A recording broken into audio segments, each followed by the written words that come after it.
আপনার স্বামী খারাপ আমিও জানি, তা আপনার স্বামী এত খারাপ না যে তার চরিত্র ফেরাউনের মতো। আপনি যে বরদোয়া দেন কিছু হলে একটু শোনেন কোরআন কি বলছে।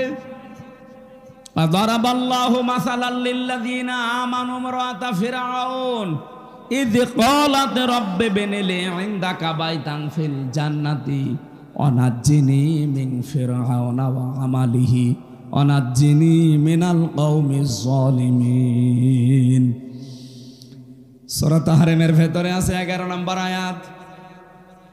আল্লাহ পাক বলেন, ফেরাউন যখন তার স্ত্রী আসিয়াকে হাতের ভেতরে প্রেক লাগিয়ে দিয়েছে, পায়ের ভেতরে প্রেক লাগিয়েছে, কপালের ভেতরে শলাকা লাগিয়েছে, মাথার উপরে গরম তেল ঢেলে দিচ্ছে, উলঙ্গ করে লজ্জা স্থানে বর্ষা মারবে, এই পরিস্থিতিতে চারিদিকে লোকজন, এত কঠিন অবস্থায়ও ফেরাউনের স্ত্রী আসিয়া স্বামীর জন্য বরদোয়া করেননি।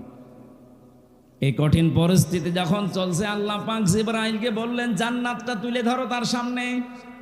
হযরতে আসিয়া জান্নাত দেখার পরে তিনি বলেছিলেন, মালিক জান্নাত পাঠিয়েছো না, আমি এটা চাই না, তুমি এক কাজ করো, আমার জন্য জান্নাতের ভেতরে একটা ঘর আলাদা আমার জন্য তৈরি করো, যেখানে বসে সব সময় তোমাকে দেখা যায়, তোমাকে সব সময় দেখা যাবে, এরকম একটা ঘর আমার জন্য বানাও।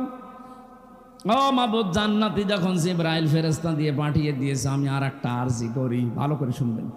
এরকম কঠিন পরিস্থিতি চলছে, তারপরেও তিনি বলেছিলেন, মাবুদ আমার স্বামী আমার সাথে আজ যা করছে, এমনকি লোকজন দিয়ে করাচ্ছে, এই কঠিন পরিস্থিতিতে তুমি আমার স্বামীর উপরে রাগ করো না, এমনকি যাদেরকে দিয়ে অত্যাচার করাচ্ছে তুমি তাদের হাত থেকে আর আমার স্বামীর হাত থেকে তুমি আমাকে রক্ষা করো, কিন্তু তাদের ওপরে তুমি গজব দিও না। কত বড় কঠিন পরিস্থিতি, এর বড় স্বামীর জন্য তিনি বরদোয়া দেননি, আর আপনি একটা সাবান কম হলে গালি দেন।